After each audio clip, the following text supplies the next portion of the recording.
کہانی کا آغاز زنگر کے شکوک و شبہات سے ہوتا ہے۔ وہ اپنے ماسٹر بائی چنگلنگ کے ساتھ ایک خفیہ تہہ خانے میں جاتی ہے جہاں بائی چنگلنگ نے زہریلی دوائی لی تھی اور جہاں ایک بار اصل کردار شایو چن نے اس پر آخری حملہ کیا تھا۔ بائی چنگلنگ نے زنگر کو اپنے ماضی کے خوفناک واقعات بتائے اور اس نے سائیکلوپس قبیلے کے ظلم و ستم کا سامنا کیا تھا۔ ابھی آگے یہ اپنے اوپر کیے جانے والے ظلم کے بارے میں بتائے گا جو اس کو برداشت کرنا پڑا جب وہ ان کے ہاتھوں میں آ گیا، گرفت میں آ گیا۔ تو چلو آؤ اسٹوری پہ واپس آتے ہیں۔ قبیلے کے لیڈر۔ یہاں پہ ہمارے پاس قبیلے کی لیڈر کی امیج تو نہیں ہے، لیکن ابھی جو میں نے یہاں پہ امیج لگائی سامنے، اس میں جو شیر ہے اس کو سمجھ لو وہ لیڈر ہے، اور جو ناؤ پہ وہ ہمارا مین ایم سی ہے، ڈیمن لارڈ بائی چنگلنگ۔ تو اسی ہی کام چلاتے ہیں۔ تو چلو آ جاؤ پھر سے واپس کہانی پہ۔ دوران بائی چنگلنگ کو شدید اذیت برداشت کرنی پڑی، لیکن اس کے شیطانی خون نے آخری لمحے میں اسے بچا لیا اور وہ فرار ہو گیا۔ اپنی شیطانی طاقت کو مکمل کرنے کے بعد بائی چنگلنگ نے قبیلے پر اپنا انتقام خوفناک انداز میں لیا۔ ابھی زنگر سوچتی ہے، زنگر کے لیے یہ سمجھنا مشکل ہو رہا تھا کہ بائی چنگلنگ اتنا بے رحم کیوں بن گیا۔ اس کی سینئر بہن نے اسے پہلے ہی خبردار کیا تھا کہ بائی چنگلنگ نہ صرف خطرناک ہے بلکہ اسے روکنے کے لیے اسے ختم کرنے کی کوشش کرنی ہوگی۔ بائی چنگلنگ نے زنگر کو شیڈو ڈیمون موتیوں کا راز بتایا، ایسے جادوئی موتی جو ہر حرکت پر گہری نظر رکھتے ہیں اور اپنے مالک کی خواہش پر پلک جھپکتے ہی اطلاع دیتے ہیں۔ یہ موتی بائی چنگلنگ نے اپنی شیطانی مہارت سے خود تخلیق کیے تھے تاکہ اپنے شاگردوں پر قابو پا سکے، جو در حقیقت اس کے لیے محض قابو میں رکھے ہوئے مہرے تھے۔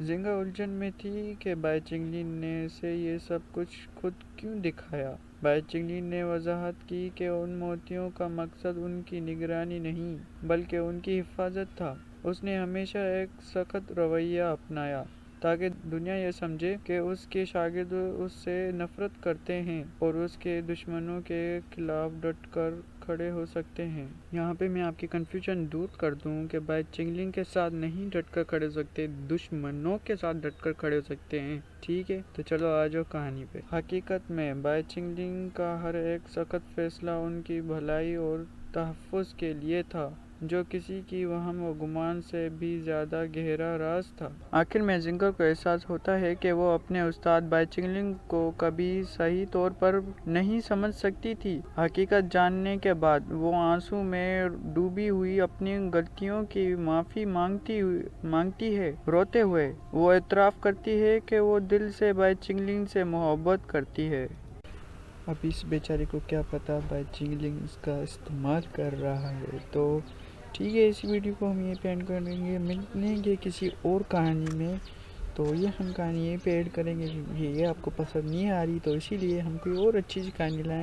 کہانی کا آغاز زنگر کے شکوک و شبہات سے ہوتا ہے۔ وہ اپنے ماسٹر بائی چنگلنگ کے ساتھ ایک خفیہ تہہ خانے میں جاتی ہے جہاں بائی چنگلنگ نے زہریلی دوائی لی تھی اور جہاں ایک بار اصل کردار شایو چن نے اس پر آخری حملہ کیا تھا۔ بائی چنگلنگ نے زنگر کو اپنے ماضی کے خوفناک واقعات بتائے اور اس نے سائیکلوپس قبیلے کے ظلم و ستم کا سامنا کیا تھا۔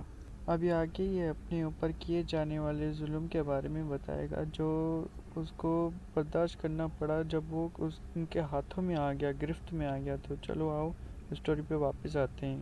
قبیلے کے لیڈر۔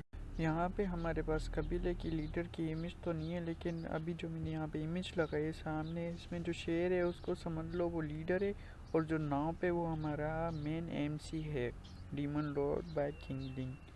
تو اسی ہی کام چلاتے ہیں۔ تو چلو آ جاؤ پھر سے واپس کہانی پہ۔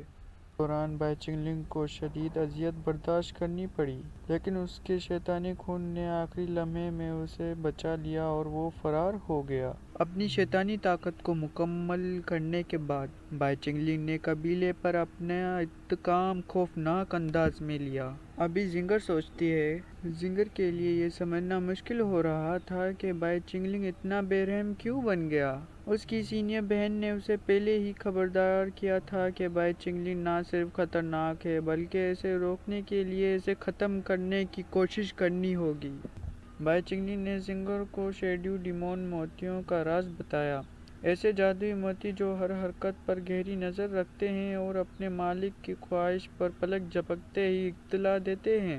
یہ موتی بائی چنگلنگ نے اپنی شیطانی مہارت سے خود تخلیق کیے تھے تاکہ اپنے شاگردوں پر قابو پا سکے، جو در حقیقت اس کے لیے محض قابو میں رکھے ہوئے مہرے تھے۔